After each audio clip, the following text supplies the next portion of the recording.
नमस्कार, जय हिंद, वंदे मातरम दोस्तों। स्वागत है आप सभी का उत्तर प्रदेश के सबसे भरोसेमंद YouTube channel UP news update में। तो दोस्तों, आज हम आपके लिए लेकर आए हैं उत्तर प्रदेश राज्य के हर जिला, हर क्षेत्र की तमाम बड़ी खबरें एवं उत्तर प्रदेश सरकार द्वारा चलाई जा रही सभी सरकारी योजनाएं। उत्तर प्रदेश के अधिकांश हिस्से इस समय भयंकर लू और तपती धूप की चपेट में हैं। बांदा और झांसी जैसे बुंदेलखंडी इलाकों में पारा 47.4 डिग्री सेल्सियस को पार कर चुका है, जिसने पिछले कई वर्षों के रिकॉर्ड तोड़ दिए हैं। मौसम वैज्ञानिकों का कहना है कि राजस्थान से आने वाली गर्म पछुआ हवाओं के कारण मैदानी इलाकों में तापमान में अचानक इतनी वृद्धि हुई है। लखनऊ के king George medical university (KGMU) और अन्य बड़े अस्पतालों में हीट स्ट्रोक और डिहाइड्रेशन के मरीजों की संख्या में 40% तक का इजाफा देखा गया है। सरकार ने सभी जिलों के जिलाधिकारियों को निर्देश दिए हैं कि वे सार्वजनिक स्थानों पर पेयजल प्याऊ की व्यवस्था करें और बिजली की कटौती को न्यूनतम रखें। स्कूलों के समय में भी बदलाव किया गया है ताकि बच्चों को दोपहर की भीषण गर्मी से बचाया जा सके। पशु पक्षियों के लिए भी जलाशयों को भरने के निर्देश दिए गए हैं। अगली खबर है कि मुख्यमंत्री योगी आदित्यनाथ आज पश्चिम बंगाल में अपनी पार्टी के पक्ष में धुआंधार प्रचार करते नजर आए। कल्याणी की रैली में उन्होंने सीधे तौर पर कानून व्यवस्था को मुद्दा बनाया। उन्होंने कहा कि उत्तर प्रदेश में जिस तरह से बुलडोजर ने माफियाओं की कमर तोड़ी है, वही मॉडल अब देश के अन्य राज्यों के लिए प्रेरणा बन रहा है। उन्होंने बंगाल की जनता से वादा किया कि यदि उनकी विचारधारा की सरकार आती है तो तुष्टीकरण की राजनीति खत्म होगी और विकास को प्राथमिकता दी जाएगी। इस दौरे से यूपी की राजनीति में भी उबाल है, जहां विपक्षी दल आरोप लगा रहे हैं कि मुख्यमंत्री को प्रदेश की जनता की समस्याओं जैसे गर्मी और बिजली पर अधिक ध्यान देना चाहिए। हालांकि भाजपा समर्थकों में इस दौरे को लेकर भारी उत्साह देखा गया और इसे राष्ट्रीय स्तर पर सीएम की बढ़ती लोकप्रियता के रूप में देखा जा रहा है। अगली खबर है कि जौनपुर रायबरेली राजमार्ग पर हुआ हादसा न केवल दुखद है, बल्कि ये सड़क सुरक्षा पर भी बड़े सवाल खड़े करता है। चश्मदीदों के अनुसार ट्रक चालक नशे की हालत में था और गलत दिशा से ओवरटेक करने की कोशिश कर रहा था। टक्कर इतनी जोरदार थी कि ऑटो रिक्शा लगभग पिचक गया और उसमें सवार लोग फंस गए। स्थानीय ग्रामीणों ने सबसे पहले राहत कार्य शुरू किया और पुलिस के आने तक कई लोगों को मलबे से निकाला। अस्पताल लाए गए 6 घायलों में से 3 की स्थिति गंभीर बनी हुई है, जिन्हें बेहतर इलाज के लिए वाराणसी के ट्रामा सेंटर रेफर किया गया है। मुख्यमंत्री ने इस घटना पर गहरा शोक व्यक्त किया है और मृतकों के परिजनों को 2 लाख रुपए तथा घायलों को 50 रुपए हजार की आर्थिक सहायता देने की घोषणा की है।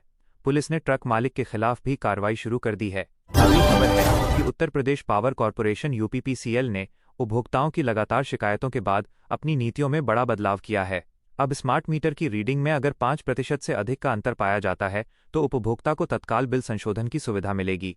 इसके अलावा सरकार ने ट्रस्ट रीडिंग व्यवस्था को बढ़ावा देने का फैसला किया है, जहां उपभोक्ता खुद मीटर की फोटो अपलोड कर बिल जनरेट कर सकेंगे। बिजली चोरी रोकने के लिए चलाए जा रहे छापों के दौरान अब वीडियोग्राफी अनिवार्य कर दी गई है ताकि किसी निर्दोष को परेशान न किया जा सके। उद्योगों के लिए भी बिजली दरों में स्थिरता लाने पर विचार किया जा रहा है ताकि निवेश को आकर्षित किया जा सके। ऊर्जा मंत्री ने निर्देश दिए हैं कि ट्रांसफार्मर जलने की स्थिति में शहरी क्षेत्रों में 24 घंटे और ग्रामीण क्षेत्रों में 48 घंटे के भीतर उसे बदला जाए। अगली खबर है कि इटावा पुलिस द्वारा पकड़े गए 91 लाख रुपए के साथ 4 साइबर अपराधियों ने पूछताछ में चौंकाने वाले खुलासे किए हैं। यह गिरोह केवल यूपी तक ही सीमित नहीं था, बल्कि इनके तार कंबोडिया और वियतनाम जैसे देशों में बैठे हैंडलर से जुड़े थे। ये अपराधी वर्क फ्रॉम होम और क्रिप्टो इन्वेस्टमेंट के नाम पर टेलीग्राम के जरिए लोगों को फंसाते थे। पुलिस ने इनके पास से 150 से अधिक फर्जी सिम कार्ड, 20 बैंक पासबुक और कई लैपटॉप बरामद किए हैं। वरिष्ठ पुलिस अधीक्षक SSP ने बताया कि ये गैंग बैंक अधिकारियों से साठगांठ कर डॉर्मेंट बंद पड़े खातों का इस्तेमाल लेन देन के लिए करता था। ED प्रवर्तन निदेशालय भी अब इस मामले की मनी लॉन्ड्रिंग एंगल से जांच कर सकती है। आम जनता से अपील की गई है कि वे किसी भी अनजान लिंक पर क्लिक न करें। कुशीनगर के मठिया माफी में एक मांगलिक कार्यक्रम के दौरान हुई हिंसा को लेकर पुलिस प्रशासन बेहद सख्त है। प्रारंभिक जांच में पता चला है कि विवाद की शुरुआत गाने की फरमाइश को लेकर हुई थी, जिसे कुछ असामाजिक तत्वों ने जानबूझकर सांप्रदायिक रंग देने की कोशिश की। पुलिस ने अब तक 12 मुख्य आरोपियों को नामजद किया है और 5 की गिरफ्तारी हो चुकी है। घायलों की स्थिति अब स्थिर बताई जा रही है। जिला मजिस्ट्रेट ने इलाके में धारा 144 लागू कर दी है और सोशल मीडिया पर भड़काऊ पोस्ट डालने वालों पर पैनी नजर रखी जा रही है। गांव के बुजुर्गों और शांति समिति के सदस्यों के साथ बैठक कर आपसी भाईचारा बहाल करने के प्रयास किए जा रहे हैं। मुख्यमंत्री कार्यालय ने स्पष्ट किया है कि प्रदेश की शांति भंग करने वाले किसी भी व्यक्ति को बख्शा नहीं जाएगा। अगली खबर है कि सीतापुर में नाबालिग लड़की की हत्या के मामले ने तूल पकड़ लिया है। विपक्षी दलों का दावा है कि मुख्य आरोपी एक प्रभावशाली परिवार से ताल्लुक रखता है, जिसके कारण पुलिस जांच में ढिलाई बरत रही है। नजरबंद किए गए कांग्रेस सांसद का समर्थन करने के लिए समाजवादी पार्टी और आम आदमी पार्टी के कार्यकर्ता भी सड़कों पर उतर आए हैं। आज सीतापुर कलेक्ट्रेट पर भारी प्रदर्शन हुआ, जहां पुलिस को भीड़ को तितर-बितर करने के लिए पानी की बौछारों का प्रयोग करना पड़ा। दूसरी ओर पुलिस महानिरीक्षक आईजी ने प्रेस कॉन्फ्रेंस कर बताया कि फोरेंसिक साक्ष्य जुटा लिए गए हैं और डीएनए रिपोर्ट का इंतजार है। उन्होंने आश्वासन दिया कि फास्ट ट्रैक कोर्ट के जरिए इस मामले की सुनवाई कराकर 3 महीने के भीतर दोषियों को सजा दिलाने का प्रयास किया जाएगा। उत्तर प्रदेश सरकार ने पुलिस बल के सहयोग के लिए 30,000 से अधिक होमगार्ड और 10,000 पीआरडी प्रांतीय रक्षक दल जवानों की भर्ती की प्रक्रिया को हरी झंडी दे दी है। इस भर्ती में पहली बार महिलाओं के लिए 33% आरक्षण सुनिश्चित किया गया है। चयन प्रक्रिया में शारीरिक दक्षता परीक्षा PE8 और लिखित परीक्षा के अंकों के आधार पर मेरिट बनाई जाएगी। भर्ती बोर्ड ने इस बार परीक्षा केंद्रों पर CCTV और बायोमेट्रिक हाजिरी अनिवार्य कर दी है ताकि पेपर लीक जैसी घटनाओं को रोका जा सके। युवाओं को प्रशिक्षण के दौरान दिए जाने वाले भत्ते में भी 20% की बढ़ोतरी प्रस्तावित है। इस कदम से न केवल प्रदेश की सुरक्षा व्यवस्था मजबूत होगी, बल्कि ग्रामीण क्षेत्रों के युवाओं को सम्मानजनक रोजगार भी मिलेगा। अगली खबर है कि 594 किलोमीटर लंबा गंगा एक्सप्रेसवे केवल एक सड़क नहीं, बल्कि उत्तर प्रदेश की अर्थव्यवस्था को बदलने वाला एक कॉरिडोर साबित होगा।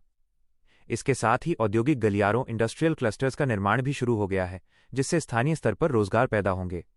शाहजहांपुर में इस एक्सप्रेसवे पर एक हवाई पट्टी एयर स्ट्रिप भी बनाई जा रही है, जिसका उपयोग आपातकालीन स्थिति में भारतीय वायुसेना के लड़ाकू विमान कर सकेंगे। निर्माण कार्य में लगी कंपनियों को निर्देशित किया गया है कि मानसून की शुरुआत से पहले अधिक से अधिक कंक्रीट का काम पूरा कर लिया जाए। यह एक्सप्रेसवे प्रयागराज कुंभ 2025-26 के बाद यात्रियों के लिए एक वरदान साबित होगा, जिससे दिल्ली से प्रयागराज का सफर मात्र 6-7 घंटे में पूरा हो सकेगा। अगली खबर है कि उत्तर प्रदेश को $1 ट्रिलियन इकोनॉमी बनाने के लक्ष्य के साथ मुख्यमंत्री ने स्वरोजगार योजनाओं पर विशेष जोर दिया है। अब इस योजना के तहत दी जाने वाली ऋण सीमा को 25 लाख से बढ़ाकर 50 लाख रुपए करने पर विचार किया जा रहा है, ताकि मध्यम स्तर के उद्योग भी स्थापित किए जा सकें। सरकार ने एक जनपद एक उत्पाद ODOP योजना के तहत काम करने वाले कारीगरों को आधुनिक टूलकिट और ई-कॉमर्स प्लेटफॉर्म्स जैसे अमेजन और फ्लिपकार्ट पर पंजीकरण के लिए विशेष प्रशिक्षण देने का निर्णय लिया है। इससे ग्रामीण क्षेत्रों के उत्पादों को अंतर्राष्ट्रीय बाजार मिल सकेगा। बैंकों को भी निर्देश दिए गए हैं कि वे छोटे उद्यमियों के लोन आवेदनों को बिना ठोस कारण के निरस्त न करें। भारतीय शेयर बाजार में आज 27 अप्रैल 2026 को पिछले 3 सत्रों से जारी गिरावट का दौर थम गया और बाजार में शानदार रिकवरी देखी गई। सेंसेक्स 639.42 अंक 0.83% की बढ़त के साथ 77,303.63 पर बंद हुआ। वहीं निफ्टी 194.75 अंक 0.81% चढ़कर 24,092.70 के स्तर पर पहुंचने में सफल रहा। आज के कारोबार की सबसे बड़ी खबर सन फार्मा की रही। कंपनी ने अमेरिकी दिग्गज ऑर्गेनॉन और को $75 बिलियन के बड़े सौदे में खरीदने की घोषणा की है, जिससे इसके शेयरों में करीब 7% का उछाल आया। इसके साथ ही जियो फाइनेंशियल और रिलायंस इंडस्ट्रीज जैसे हैवीवेट शेयरों में खरीदारी ने बाजार को सहारा दिया।